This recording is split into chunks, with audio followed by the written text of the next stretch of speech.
Infrastructure is crumbling and the problems are only getting worse. The pressure to find solutions is hot. Let's talk about why American cities have no water, no electricity, and no money to fix their infrastructure problems. Welcome to the Infrastructure Hot Seat Podcast, hosted by Chad Smeltzer. Hi, everyone. Welcome to the Infrastructure Hot Seat Podcast. My name is Chad Smeltzer. I am your host. Today's guest is Susan Marie Chin-Taylor, who's with Creative Raven and the Divas Smells Like Money podcast. Thanks for joining me, Susan. And thanks for asking me to be on the show, Chad. I want to thank you because you got me here in podcasting. When you first did the introduction or got me on your podcast, I was like, this is a great way to talk about problems, and that's solutions and infrastructure. So thank you so much for joining me, and it's an honor to have you here. Oh, well, my pleasure. So how did you get started in marketing? Like, how did you get started in this industry? Okay, well, marketing, it goes way, way, way back. Okay. But in this industry, I had my own agency, and one morning I just woke up and looked in the mirror and said, oh God, this is just not fun anymore. I decided I needed to change. And so at the time I was living in Palm Springs. And if you know anything about that area, it's mainly a resort community. There isn't much industry. And this interesting ad popped up in the newspaper, and it said, Palm Springs Regional High-Tech Company seeking marketing consultant. So I said, okay, well, I'm going to go check that out. I wasn't even aware there were any high-tech manufacturers in the Valley. So went for the interview, and lo and behold, it was with a CCTV camera equipment manufacturer by the name, some people may be familiar with this name, Pearpoint, which then got bought out by Radio Detection, which subsequently got bought out by SPX, and it's now under that, Q's SPX umbrella. But anyway, walked into that interview, and I was in there for 3 hours. And wow. At the conclusion of it, I said to the owner, Alan Sefton, and his general manager, Tom Schmant, I said, you don't need a consultant to do what you want to do or what your goals are. I really, truly believe you need a full-time person leading the charge to take you where you want to go. And he said, well, we'd like to have you. Would you be willing to do that? And I said, well, perhaps, make me an offer I can't refuse. Right. And sure enough, came back like 2 days later, and he put an offer on the table. I segued out of my business, sold my book of business to my subcontractors, and that was 1998, and that's how I started in the industry. 6 months in, I realized this was home for life. No matter what happened, I was so completely in love, not just with CCTV technology, but I think what really happened to me is I fell in love with the people in the industry. I fell in love with the customers. I fell in love with my associates and other people that were part of the industry, because they are just salt of the earth. If you're familiar with the computer term WYSIWYG, they are truly what you see is what you get. Yeah. And there was and before I'd come into this industry, I was in the pharmaceutical, specialty healthcare, and medical device arena. So I'm used to marketing high tech. I love dealing with complex subject matter. It's just something that I really, really enjoy. But the vibe of that was completely different than civil infrastructure and wastewater and trenchless. Yeah. And it was a welcome change. It was like, okay, this is it. Yeah. Because isn't that industry, sorry, I didn't mean to cut you off, but the medical field is a very competitive industry. I mean, you're trying to get in front of doctors and sell technology. Is that how that process works? It is, and highly competitive. You've got to protect patents, and in some ways, depending on what you're bringing to market, it's very, very similar to what we have to deal with in marketing to municipalities and contractors. In some ways, they're very anxious for new technology, but in other ways, they're slow adopters, just like we are, because there's a high risk factor, because you're dealing with people's lives. Oh, yeah. I try something and it doesn't quite work. Yeah. I could be open up to lawsuit. Oh, yeah. And so the medical device, that part of the industry, I did not enjoy as much as the very specialized healthcare. And I did some really interesting work with a company that provided infusion therapy services in conjunction with visiting nurses for very critically ill people, that instead of forcing them to go to the hospital for treatment, they could have their treatment delivered at home where they were going to be more comfortable. And so Yeah. that was kind of like that same kind of, getting to work with a company that's making a difference, that is kind of warm and fuzzy, Yeah. that's doing something that's good for the world rather than just trying to sell a product or a service. That's kind of how I view wastewater and the wastewater industry as a whole, is that the people that are in this, you're my unsung heroes. I'm just shouting that out to anybody that says, you are my unsung heroes. You are truly the superheroes of this planet, because without the work that you do on a daily basis, the sacrifices you make when there are emergencies out in the street, it would not allow us to enjoy the lifestyle that we do in a developed nation. And around the world, anybody that has developed infrastructure, that is a developed nation, that has people that do what the folks in our industry do around the world, we take it for granted. Right. Yeah, we do. We really do. Underground utilities, out of sight, out of mind, water, sewer, all that stuff is Every just time we flush the toilet, every time we turn on the tap, every we take time. it for granted. Yeah. And is, if you can see behind I'm going to move here. Wait, wrong way. By my head here. Okay. I have a real strong tie to India, and that I have an office in Bangalore. Okay. With mission, my personal mission was to bring needed wastewater and water technology into India, into places that need it desperately, which pretty much everywhere. Yeah. And I'm on the precipice of doing that with someone that I met through LinkedIn, that has a similar mission.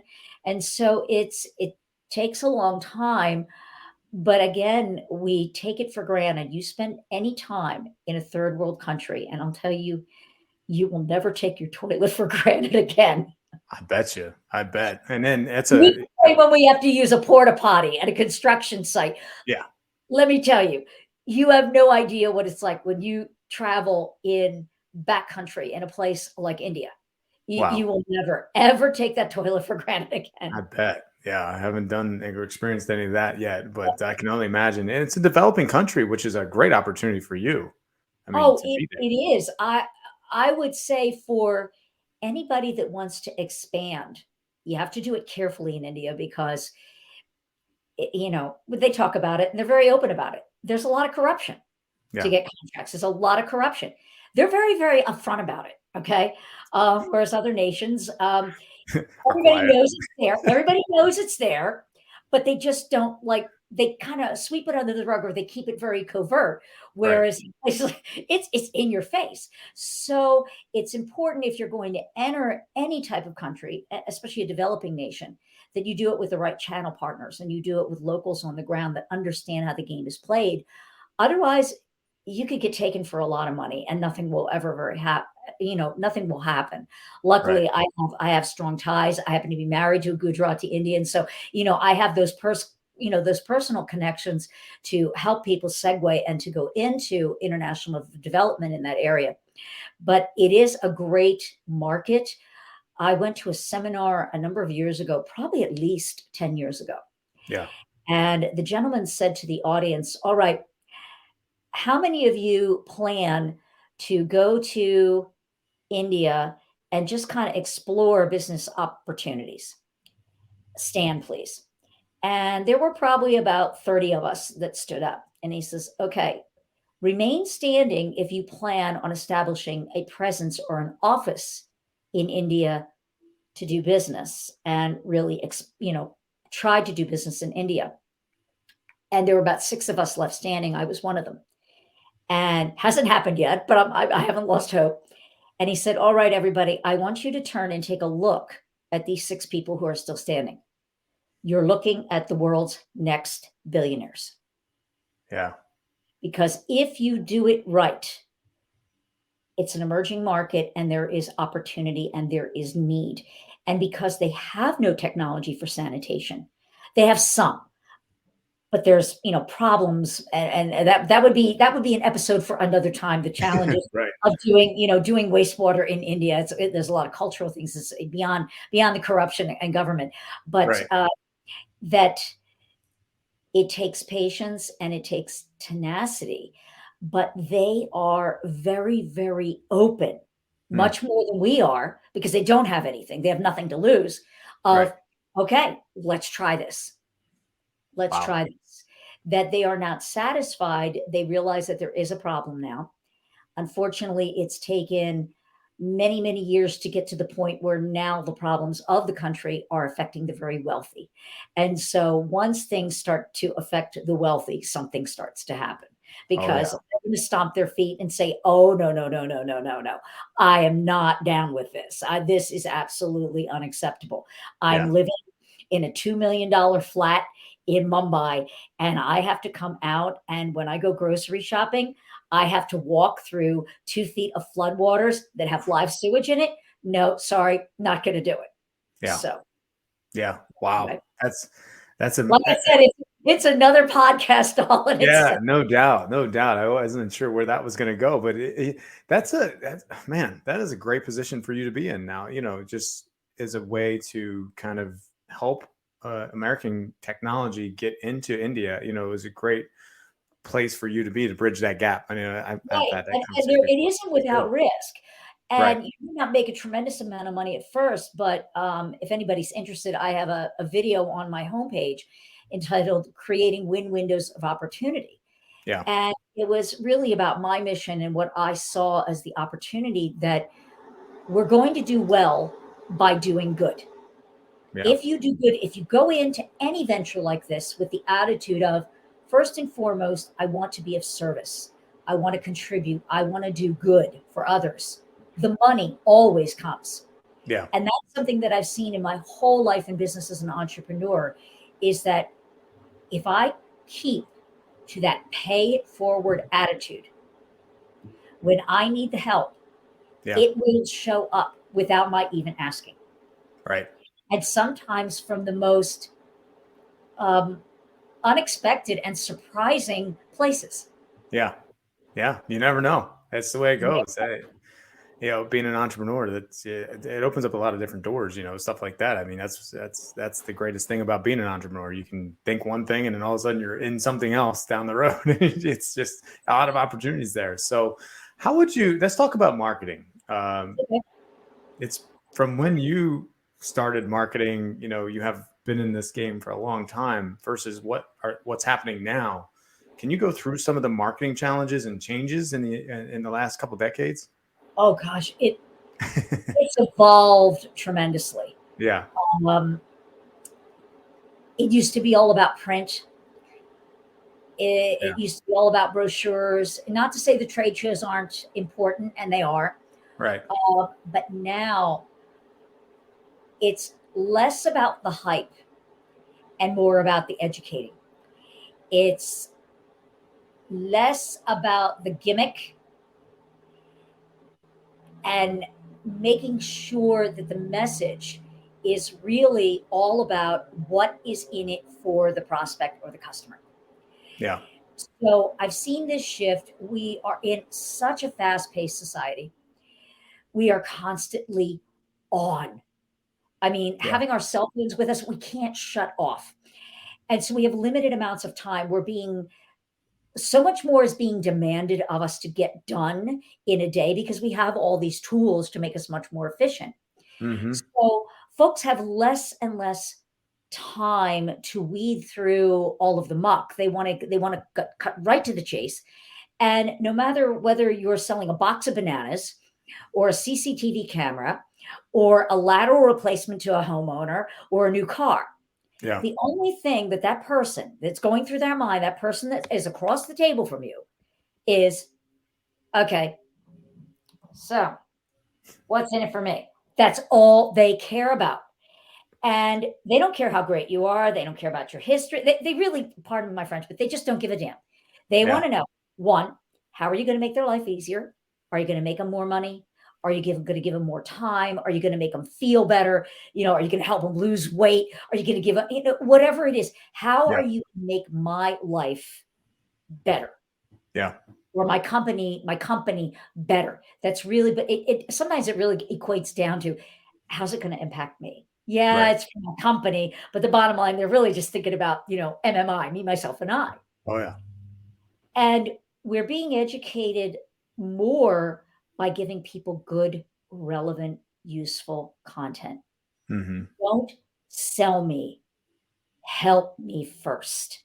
Right. Be of service to me first. Show me that you know what it is, give me something that I can actually use.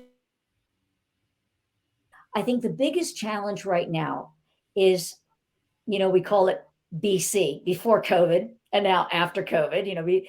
that things have changed dynamically and is not going to go back to where it was before. It's just not. It's not. It's not. We have now moved into a virtual selling environment. Virtual selling and marketing is very different and it's much more challenging. And one of the Mm. things that I'm finding with my clients who've come from that, that old world, have been in this industry 30, 40 years, they're really struggling with that shift on Mm. how they now need to communicate with their customers and prospects to keep themselves top of mind. New blood is coming in, as we're Mhm. getting the silver tsunami, the old dogs are, sewer rats are retiring out. We've got new blood coming in, younger people, and how they like to receive information. So a brochure isn't going to do it. Just a website isn't going to do it unless your website has an amazing user experience, and we can get into that. That is Yeah. one thing that has really shifted, that everybody needs to focus on, even if you're not doing any social media or content marketing or PR. Well, everybody should be doing PR, but if you're just relying really on your website, I would suggest to everybody, work with a professional that does this. I have one on my team, but don't have to work with me, but anybody that does user experience audits, where they go through your website and do an audit of what's the experience like when someone comes into your website. Right. Does it perform where it's going to make them want to engage with you? Is there something compelling? Does it load fast? Does it have enough for someone to make an educated decision or be incited enough to go, oh, this is kind of cool, I want to dig further? And find out what that is. And it, when you get a report like that, sometimes you're going to bristle at it and it's going to make you feel very uncomfortable, because you feel it's your website, it's your baby, it's your front facing electronic salesperson. And then come to find that maybe you haven't been doing quite as good a job as you could have been on this website. And it can make you feel very uncomfortable. But sometimes just a few changes can make the difference between that email box filling up and that phone ringing. Huge difference. Huge difference. Content marketing and PR, if you're not doing something in the social media sphere with digital marketing and have a strong social media presence, if you're dealing with consumers, you've got to be on, Instagram and Facebook, because that's consumer marketing. Yeah. If you're doing business marketing, you've got to be B2B, you've got to be on LinkedIn. And I hear a lot of people sometimes like, "Oh, I don't know what to do, Suzanne." Well, you've got to start somewhere. Right. You've got to start somewhere. These are the challenges that if you do not get on board with this, you're going to become a dinosaur. Yep. And your competition who is involved in this, they're going to be eating your lunch. I was just going to say, they're going to eat you alive. Yeah. No, there's just, yeah, sorry. I didn't mean to cut you off there. Go ahead. Because I would say, in giving advice to listenership here, is that one surefire way with marketing now, with the trends in marketing, to really ensure your longevity and your sustainability and your viability, is you have to be utilizing the digital marketing tools that are out there. Yeah.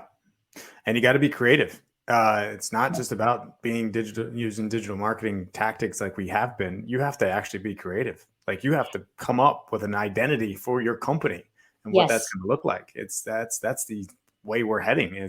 I tell people this all the time. Come up with your vision, your mission, and what your company's about, and start promoting that from within, but it's a struggle out there. So what kind of reversing topics now, since we talked about your marketing from the historic to what it is now, why do you love marketing?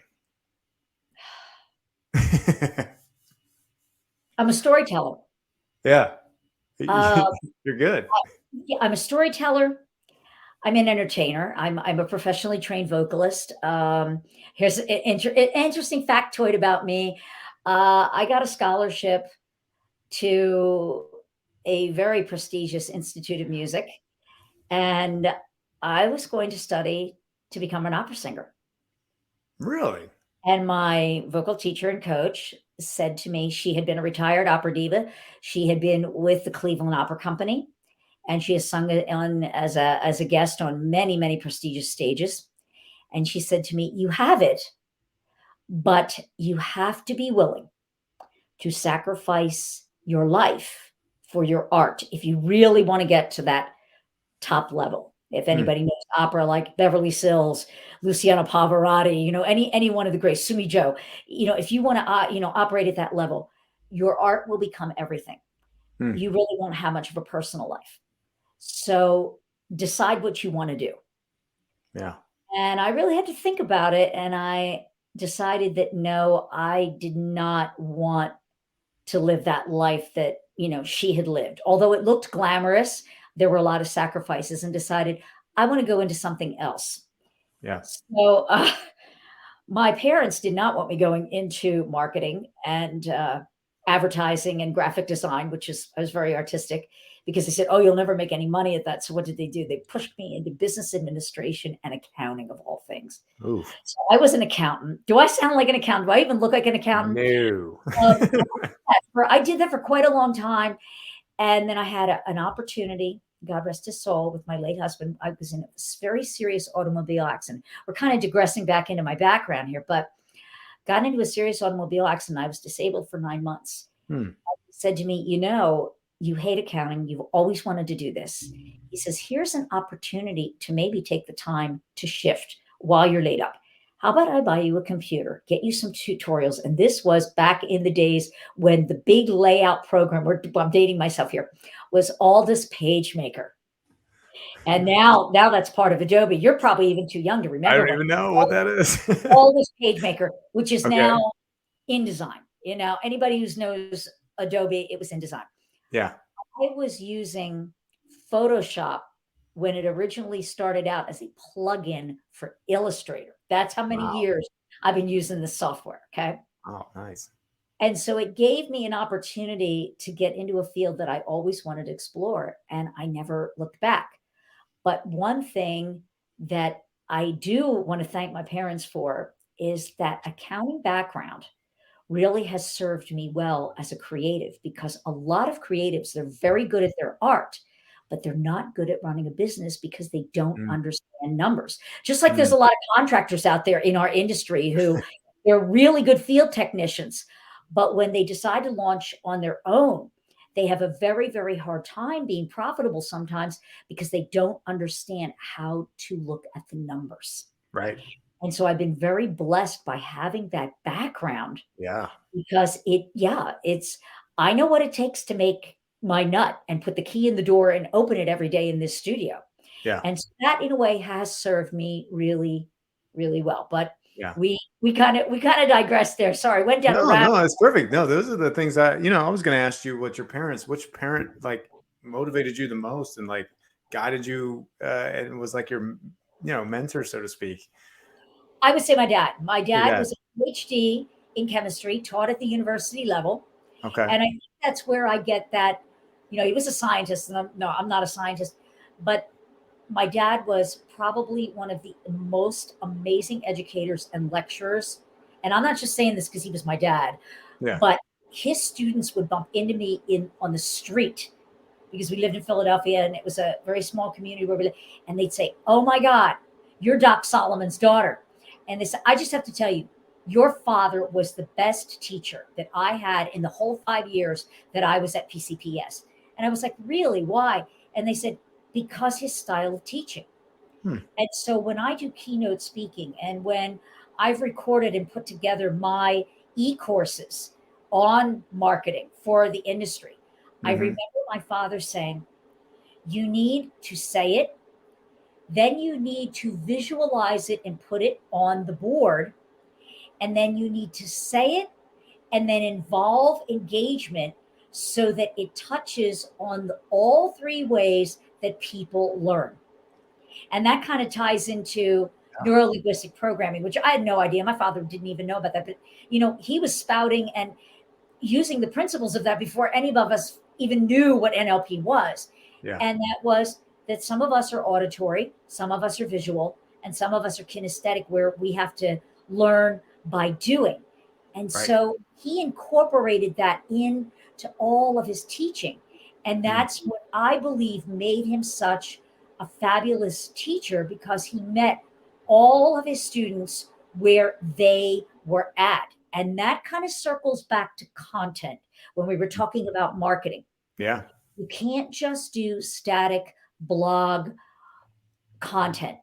You need to do a mix of video, short form, which is bullet points, a little bit of animation, and then a video, because people learn different ways. They And do. so if you deliver your topic, like if you decide on a topic, create content around that topic in 3 different formats, because then you're going to have the best possible chance of being in front of or catching the attention of as many eyes in your prospect database that you're trying to catch, because now you're delivering education to them about who you are, the way that they want to receive it, not the way that you're comfortable delivering it. Yeah, but Suzanne, I have the best lining product out there. I'm just going to promote my product. I just want to promote the product. That's what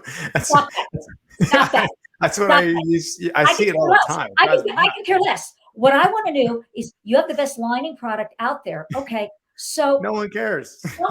Show me a video of the problem that it solved. Get a client to talk on video.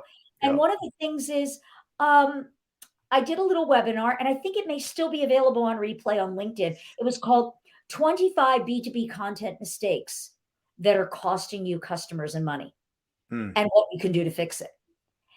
And one of the tips that I tell people is, make your customer the hero and tell stories about them.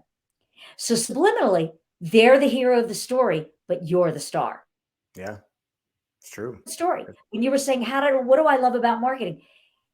We now, with digital marketing, have the ability in this medium that we have not had ever before in the decades that I've been doing marketing, to actually bring stories to life in an engaging, and I love the phrase, edutaining manner. Edutaining. I like it. Edutaining.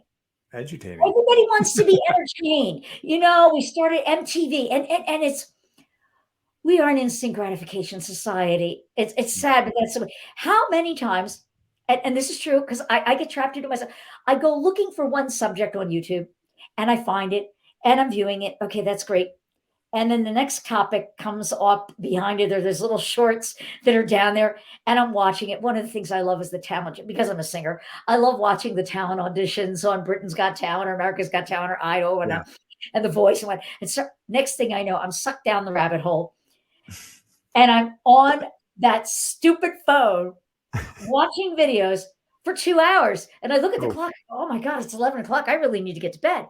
So that's how digital marketing and digital content works. Yeah. Suck them in, give them a little dopamine drip, and have them wanting more. It's not good enough to just do one video and then be silent on digital marketing or your social media feed. You have to be consistent, persistent, and frequent. Those are the rules.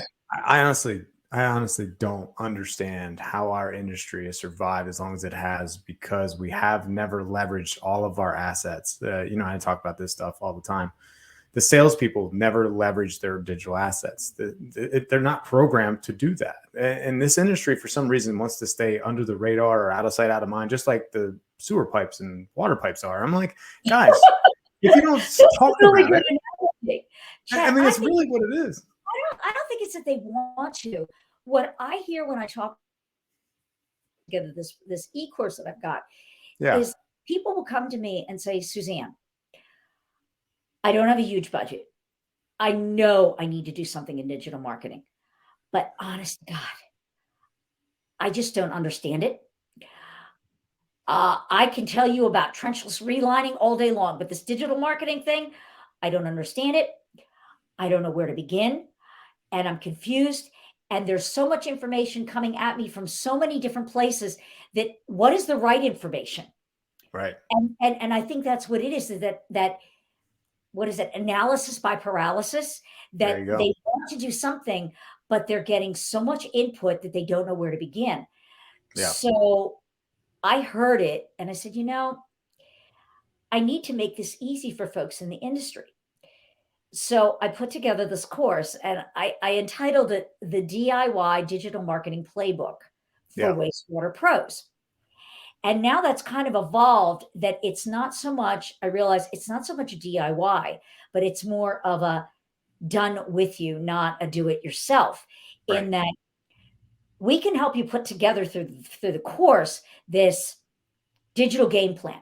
And I think that's what it is you need to get out of your head and just take it step by step. And just like you would develop a business plan for your brick and mortar business and how you're going to do trenchless, how you're going to find your next client, whatever you're going to do, you need to put your digital content and you have to create a roadmap. Yeah. Just like you put together a scope of work or Right. project execution.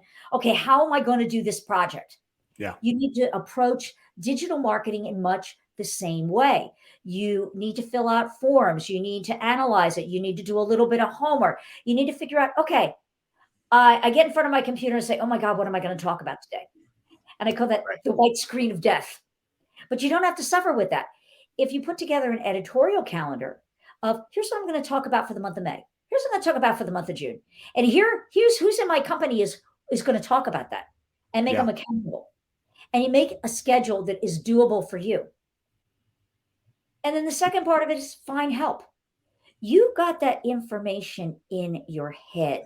Right. And just because you have it in your head, it doesn't mean if you're not a writer, then don't try to force yourself being a writer. Because if you're not, what's going to happen is you're just going to stop dead in your tracks and you're never going to get it done because you're not a writer and you're just going to say, okay, this is too much. No. Enlist the help of a writer. And it is so economical right now to do this. Yeah. Sorry, go ahead. I've just because I've been in this industry just long enough to understand how business should be done. We have never figured out how to run a business correctly in contracting. There's millions of people now on social media, online all the time. And we can't get out of and I say we as in the same industry, sewer and water, because I've been in this space as a salesperson developing business. I spent so much time and energy just traveling 1 meeting, 2-3 meetings a day, right? It's only 2 or 3 meetings a day. Now you can get 6 meetings a day. Yes. 8 meetings a day. You can get. Isn't that great? No travel expense. It's yes. nuts. Awesome? I don't understand how we're still doing this. Like I get face-to-face. You have to have that when it's a done deal. You want to seal the deal. Like it's a last meeting. You got to get there. Totally get it. But if you're engaging in cold calling and you're engaging in just setting the prospecting up, it's easy to do online now. You can just get all this stuff done ahead of time and be more productive. And it seems like we're just stuck in our old ways. And sorry, I went on a rant there. But no. I agree exactly with you. What's going on. I agree with you. And I think the industry has to realize when it comes to sales and this shift into the virtual is that people are now going to do their due diligence and come down to their short list on who they're going to maybe invite to bid on a contract or what technology they're going to consider or what equipment they're going to buy, tools they're going to buy, software, whatnot. They're going to vet that first digitally. They're going to do the work online. They're going to look for content. They're going to look up reviews. And then they're going to reach out and they're going to want to have a virtual meeting and they're going to want a demo or they're going to want to see something. And then when they get that short list, then and only then are when the face-to-face meetings are going to take place. Right. So how are you going to get to that place where you're on the short list? The only way that you're going to get on that short list, it's that buying cycle. The buying decision cycle has changed dynamically. Okay. So now you need to make sure there's 5 stages. It's they have a problem and they've heard of a solution. Step 2, they're going to go research that solution and look at the benefits and see if it's a good fit. Right. Third, They're going to reach out to those ones that they think are the best fit, get some more due diligence and do their homework.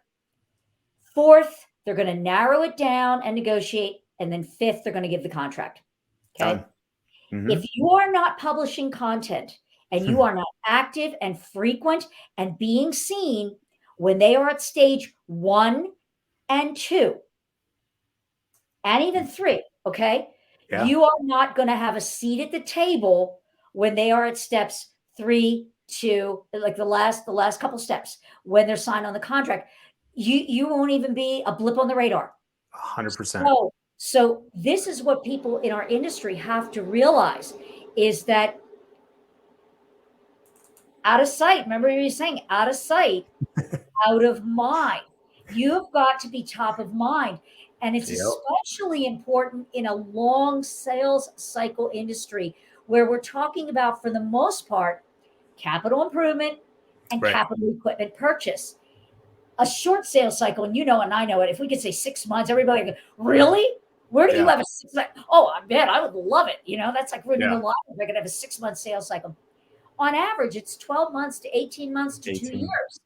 So how are you going to keep that person on the hook and still interested in you for those when you don't post anything? 8 months, okay, until they're ready to buy content.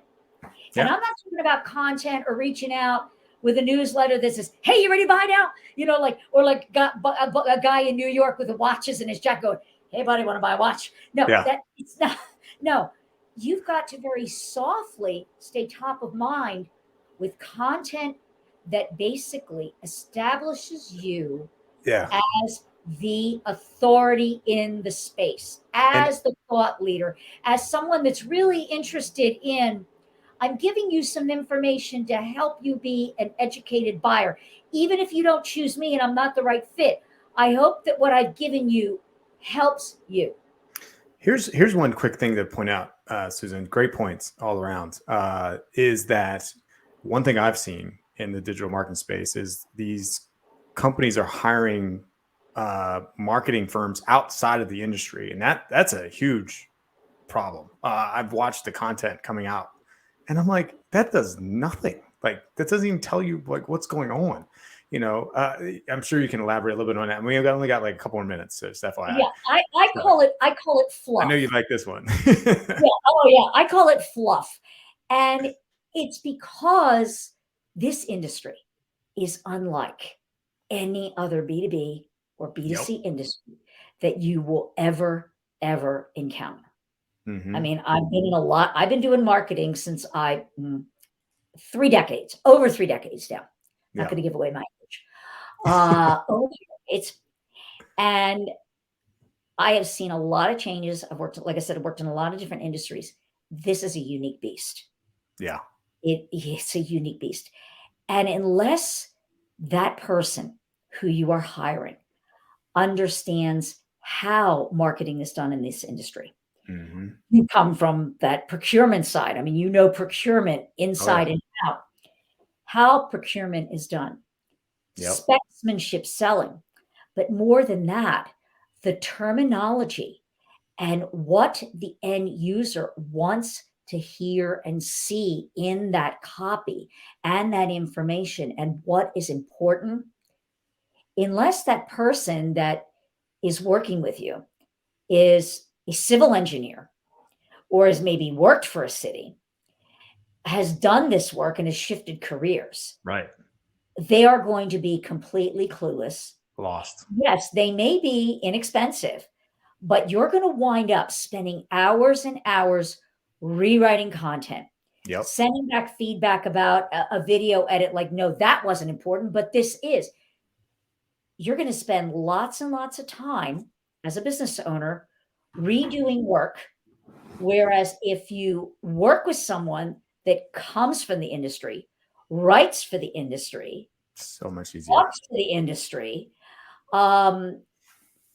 you're just going to get your content from point A to point B and out the door to published that much faster. Now, if you can't afford to hire an agency, get some education, work with this is one reason why I told you I developed this course and coaching program, Right. is that don't try to do it alone. Maybe you don't have the budget to hire someone at $3,500, $44,000 a month, but you can do this with some help on your own if you're willing to put in the time.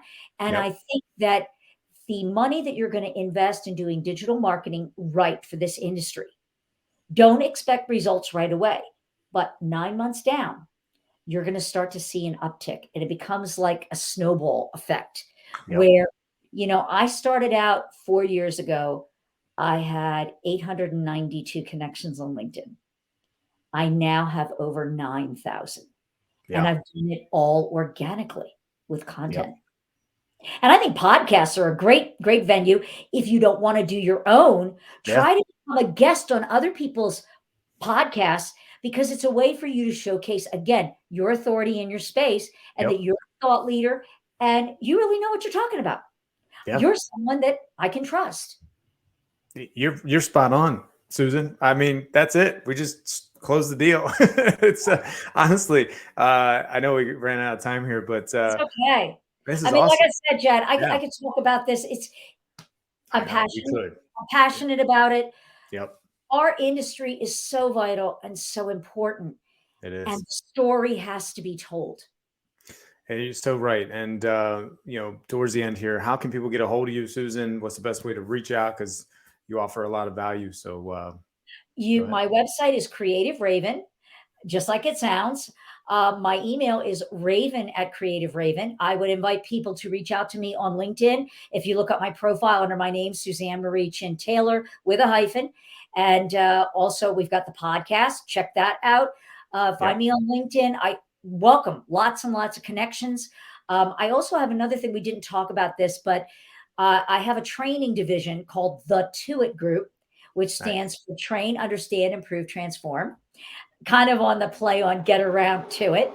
And this is where we have courses for the industry, for workforce development, for digital marketing. And our latest one, and I have to, because I think this is very, very exciting, is that a lot of people have said to me, Suzanne, thank you for helping with the marketing. And now I've got all this new work, but now I've got another bigger problem. I said, what's that? And they said, I don't have people to do the work. How can I find good people? How can I hire?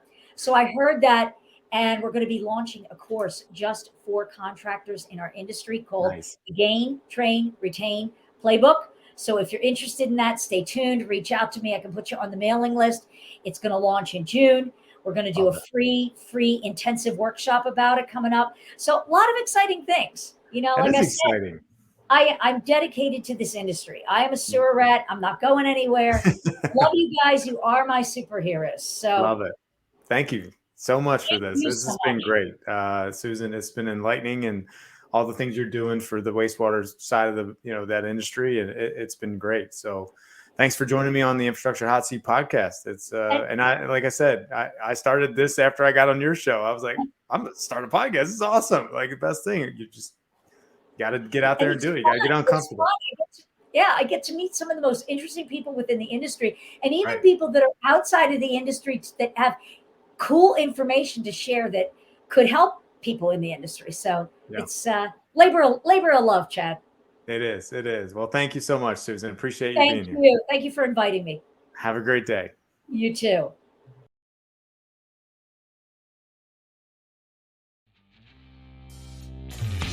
Thank you for listening to the Infrastructure Hot Seat podcast.